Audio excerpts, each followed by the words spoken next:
कम है। और यूनान में कश्ती हादसे में जाँ बाख होने वाले अफराद के लवाहिकीन जो यूरोप में मौजूद हैं वो यूनान पहुंचना शुरू हो गए हैं और इस हादसे में बच जाने वाले 12 पाकिस्तानियों से मालूमात हासिल करने की कोशिश भी जारी है। मजीद इस बारे में जान लेते हैं बोल न्यूज़ के नुमाइंदे रफाकत हुसैन से। रफाकत, बताइएगा क्या सूरत हाल है इस वक्त?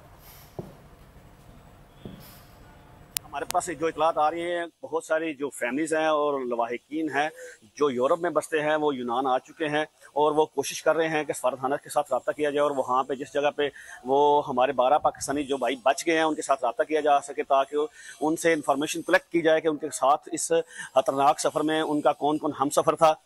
हम इस सिलसिले में बार बार सफारतखाना से पाकिस्तान से भी रब्ते में हैं और जो सफारतखाने ने अपने हेल्प डेस्क के नंबर दिए हुए हैं, हम उनसे बात कर रहे हैं और वो भी ये कह रहे हैं कि क्योंकि ये 12 पाकिस्तानी जो आ गए इनको तो एक कैंप में रखा गया है, लेकिन जो अभी तक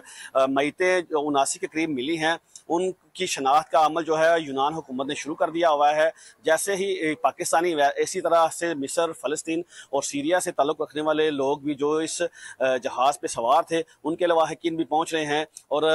वो कोशिश कर रहे हैं और ज़्यादा से ज़्यादा मालूमात इकट्ठी की जाए, चूँकि बच जाने वालों में सबसे कम